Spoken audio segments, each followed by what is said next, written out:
Hello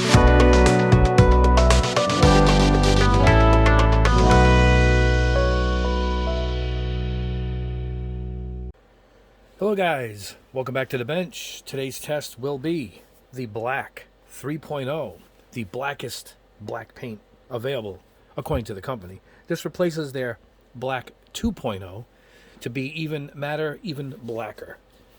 It's an acrylic paint, and you can thin it with distilled water is what they recommend if we're going to airbrush it, which we are. We're also going to test brush painting it. This is how it ships in this nice little container. It's a pretty big bottle, and it's not cheap. It's $23, but this is extremely thick, and if you're going to airbrush it, you could probably double this. You could probably double this easy. And brushing it, I think I'm going to add a little water to it too. So we'll test that in a minute. In fact, let's keep this out. Put this over here. And it says super flat, super matte, ultra pigmented acrylic paint. Do not eat, drink, or get in your eyes. Anyway, here we are. Shake well before use. Keep out of reach of kids. Apply 2 thin coats on shiny surfaces. That's odd. I got one primered ready to go, but I guess we'll put one on a shiny spoon too. But that's weird. Shiny surfaces. A lot of dry between layers. Thin up to 40% with water to spray it. At room temperature, we got that. And non-toxic, and that's it. So this is from culturehustle.com. I'll put the link in the description. You guys can check it out at the end of the video. But I'm going to thin it, as they said, for the airbrush with, hold on guys, distilled water. This is from Walmart. And I already have some in this shot glass here.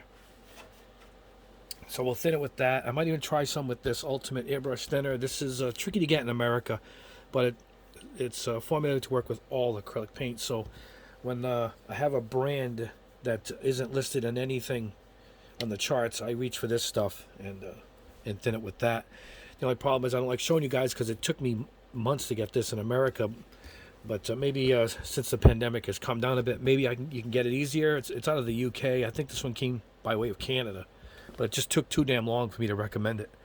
But I think we can use Vallejo thinner, or maybe any other acrylic thinner. But we're going to go with their instructions, and I'm going to go with distilled water, which is cheaper than all the thinners anyway.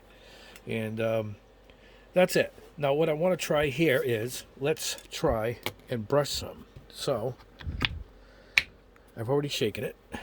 And this stuff is thick. Wait till you see this.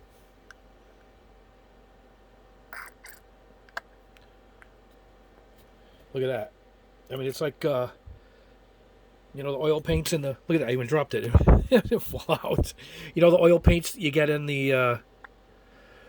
matter of fact, you know what? We're going to put it all in this cup because we'll use this to airbrush. So we'll just squeeze a bunch out here.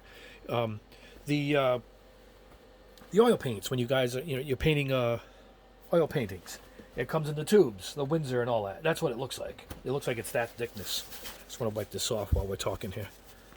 Keep it clean. Look, it's super black. All right. Now, for brushing it, I'm not going to thin it, but I am going to put the brush in the water.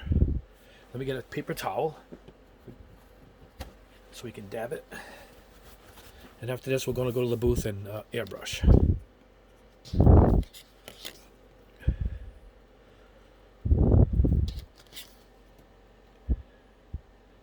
Oh, it's beating right off. It says a shiny surface. Look at that. That's not going to work. Look.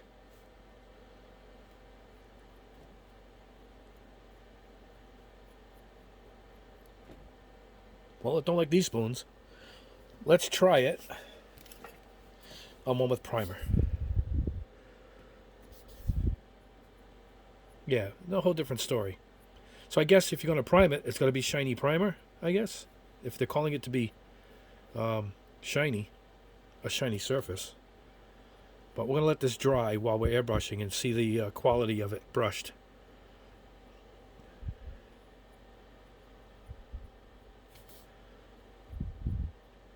I'm going to put it on kind of thick. My guess is this stuff's going to dry like a velvet. Usually the stuff that's super matte has a real thick velvet feel to it. But, yeah, let's load this up. But boy, it really, really needed the primer. Because boy, that didn't work, huh? Look at the difference. Matter of fact, let us try something here. Let me wipe this off. Hold on one second, guys. Let's wipe this spoon off. It comes right off, obviously. All right. Let's try something like this. Let's scuff it up with a sanding stick.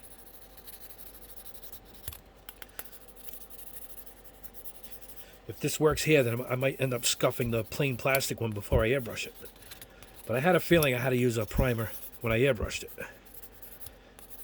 It's usually the way with a lot of these acrylics. All right, let's see what this does for us. Now let's try it on the white spoon. A bit of water. Yeah, it's much better. It needed that roughing up, so to speak. Actually, let's go over it all over the whole base here. If I had my airbrush going, I would air dry it a bit. You could see where I missed it with the sanding. I just went over it quick just to see if it would work, but it does. Anyway, we'll let this dry, and then we'll check out the airbrushing, and we'll come back and see how black the blackest black is. All right, we'll let that sit, and I'll clean off this brush, and then we'll be off to the booth. All right, guys, I'm going to thin this. It said no more than 40%, so I will go 60-40. We'll go with the distilled water, and then I'll even do one. I'll tell you when I try it with this. We're going to see if there's a difference with using professional grade thinner. All right, guys, let me get this thinned. Let me get the booth prepped, and I'll see you at the booth. All right, guys, off to the airbrush portion of the video. Now, for this, we are going to airbrush some Gundam parts here. Check this out. This way we can see how it looks in all the crevices and stuff. This one's been primed. This is a leg. This has not been primed. We saw how that went with the spoon, but we're going to see how it goes here. I have a black spoon, plastic spoon. We're going to try it over a primed spoon and plastic spoon with nothing on it at all. So let's see how it sprays. I thinned it about, like it said, 40-60. This is with the distilled water. I have it on about 28 psi. So I'm going to put it on a little speckly. See it?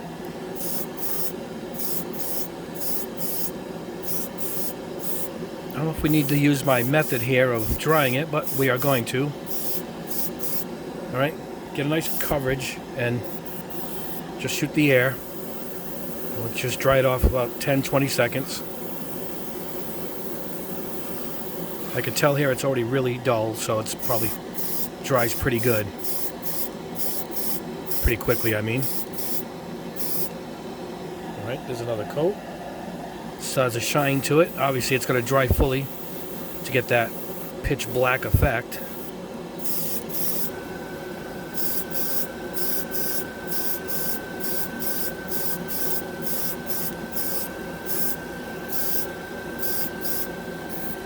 Dry it again. Just so you know, I always do this to show you guys I'm just shooting out air. Constantly holding it down to get air. That means you can hear the compressor is on. Wonderful compressor though, by the way. That 2D compressor from Spray Gunner turned out to be a winner. Right, I'm going to go in a little closer now and going across the piece a little slower to get that even coverage I'm looking for. You can go on as if it's a shiny car because I know it's going to dry pretty matte. Alright, we'll let that dry. Alright, let's go on to our experimentation here. Let's try a Gundam piece. I'm not going to be able to get in all the nooks and crannies here the way I have it set up, but I just want to see how it looks overall.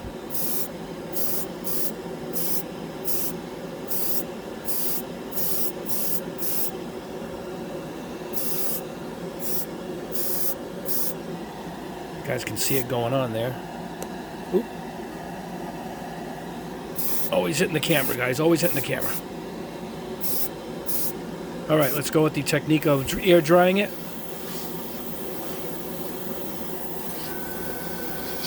And let's put this up here, out of camera shot, and here we go. We're going to try it on bare plastic.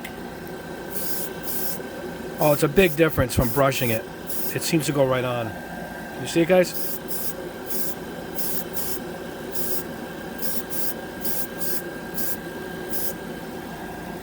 Let that dry. Let's try it on the black spoon.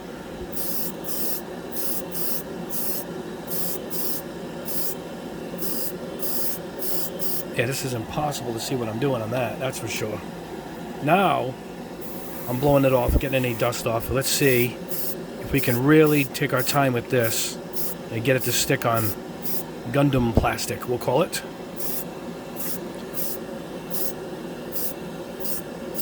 Once this first layer dries, it leaves the surface enough for the second layer to cling to.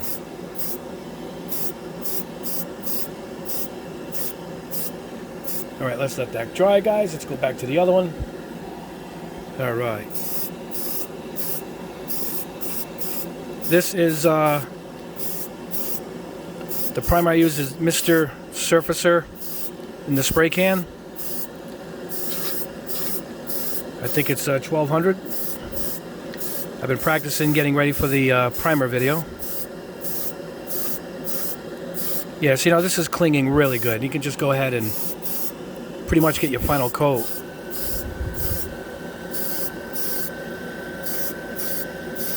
I'll show you why I want to try it on a Gundam part at the end of the video.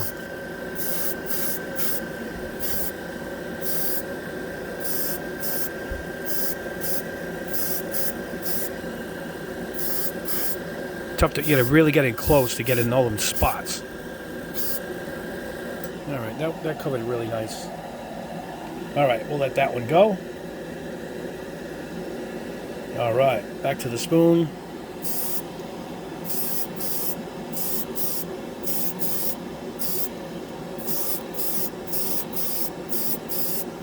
This is a 3.3 millimeter needle.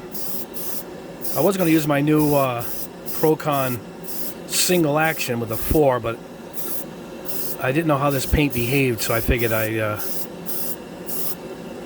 go ahead and stick with the 3. All right, this is over bare plastic. Not bad. It seemed to, it covered nice. All right. I'll put that aside. I don't think I can see what I'm doing on this black spoon. Not that it matters, but let's go ahead and just give it a final coat. The first layer seems to be dried.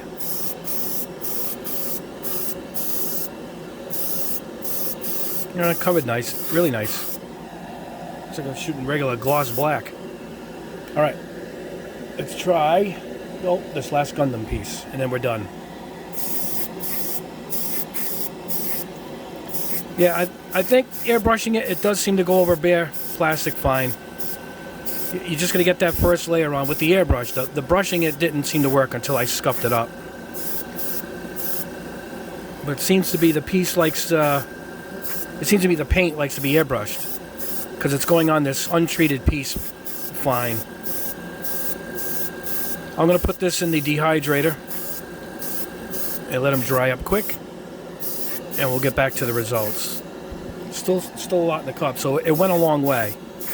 So that jar, even at $23, bottle should go a long way. That's what I'm seeing.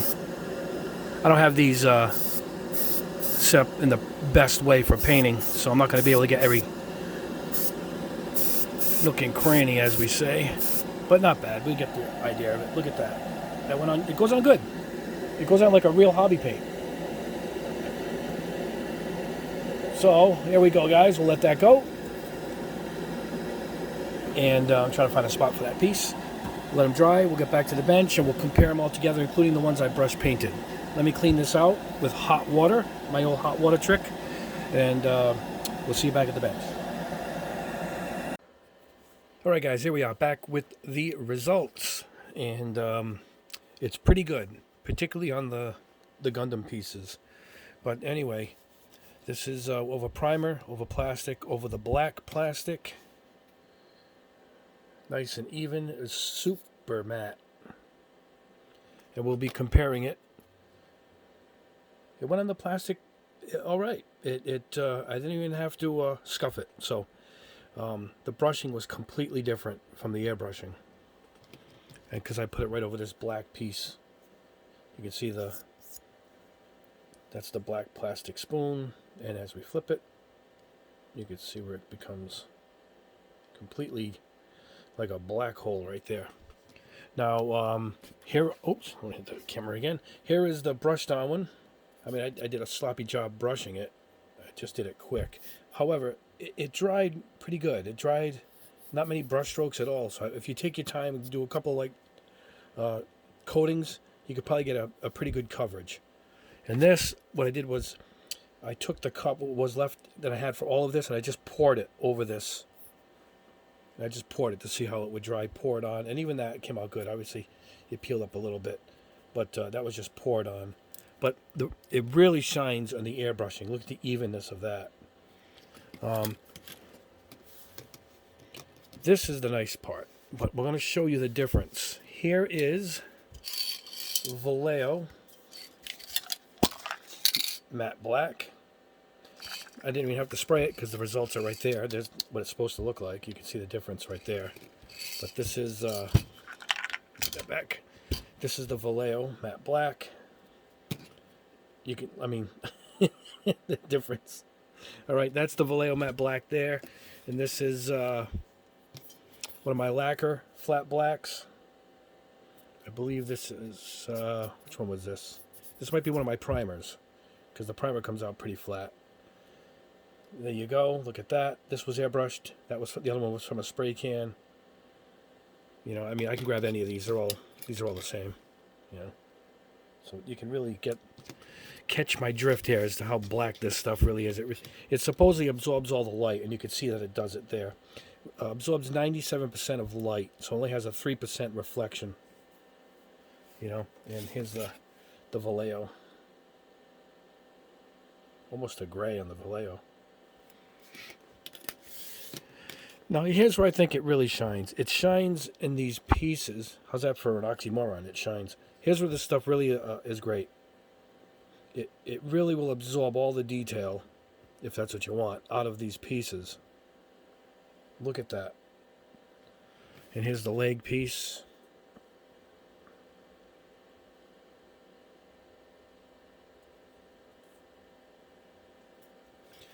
And the reason I wanted to try it on the Gundam kits is because, let me get one of my kits here. I would like to do it on the joints. See this? This is that smoky gray color that a lot of the kits use. I didn't paint the frame on this one. I think this is a real grade. Did this frame come assembled? I don't recall. And that's gray. That's not black. But I would like to replace these with these colors. You can see the difference in this black when I hold it up against, you know, what you've done here. Not my panel lining work, just the frame pieces, you know. And that's where I think inside the foot, saying here. There we go. Saying, I think it would look great in here. Really shadow it out where you don't really need to see the detail right off the bat. Anyway, I think this would look great. Now, unfortunately, let me get my other. Here's my custom Braun F1 racing themed. It would have looked great on here. I mean, I painted this a matte black. See this here? And it still looks at semi-gloss no matter how well it is. And look at the difference. You're getting that shine right there. Look at the difference. I mean, this really is dead. This is a dead black. I would have loved to have done this. I'm going to try it on my next kit. Now, I don't pose my kits. I kind of leave them once and put them in my glass case. But that's why I would consider this in my situation. Now, some guys like to repose, and here's the problem. These are ones I've done a couple days ago to get ready for the test here. And it's off. it doesn't. It just doesn't stick to anything. I've done it over a primer. This is a primered one. This is white primer. This was the spoon, and it's just, it doesn't. It's not durable at all. Now, the problem is I tried to put a coating on it, and this is what I got when I put a matte clear over it, and I used an acrylic to make sure it didn't, affect, because that's an acrylic. I didn't want to put a solvent over it. And look at it. It just turned it gray or something. It just ruined it. You can't put anything over it. So unfortunately, it's not durable. No matter what, I think you can't put anything over it. It is how it's supposed to be. That's it. I mean, you paint it and you walk away, so to speak. Here's the brush painted one. Look, I'm just gonna. It's just thicker, but I'm barely, So, its look wise is fantastic. Durability, I'm sorry, it's just not durable. Maybe it's made to be painted on, paper and in fabric or leathers, where it can absorb and have a more durable effect. But if you're going to put it on a Gundam, any kind of Gunpla, I think you're not going to be able to pose it. This guy, I leave my guys in one position. Actually, when I picked them up carefully, because I get them in a spot that I like them in, and I just leave it as that. So for me, it'll work. It'll work for me. Unless I know it's a particular kit I'm going to want to pose. You just can't use this at all. However, if you're not going to pose it and you want to use it in the kit like this, I do recommend it. It's just a wonderfully pitch black paint. And again, we'll hold it up against the other matte blacks I have. And, I mean, the difference is unbelievable. I'm favoring this side, guys, because it's the side of the camera I'm sitting on. Sorry about that. But anyway, it is great. It's $20 or so. You get a lot. You're gonna cut this in half almost with the thinning. So you're gonna get a lot for your money. If you're gonna do a couple of kits and you want it to look special, and you don't want to pose them a lot, I would go for it, because it really does look great as far as these pieces go. It really deadens it, So I think the Strike Gundam has some of these inlet black pieces that would look wonderful on it. It would be such a contrast against the white, and even the black and yellow, like you see my my iridescent yellow on that Braun Stray right there. So if that's the look you're going for, go for it. I would go for it. But if you need durability, just stay away from it, because you can't gloss it. It's over at that point. But I do like it. It does what it's supposed to do. It is a dead-on black, and it does that quite well. Anyway, guys, that's the test. Please like the video. It helps a lot. Subscribe if you haven't already. I have a lot more to go. After this test, in a couple days, I'll do these chroma ears in the background you see. Move my Annette out of the way. I'll be doing the chroma ears next, and I'm hoping to do my primer test, but I got a couple of primers still haven't shown up yet, and a couple of kits that we're going to paint the primer on. If that hasn't come in, then we'll pick something else to test, and then we'll go back to the primer test. But anyway, thanks, guys. I hope you liked the video, and we'll see you soon.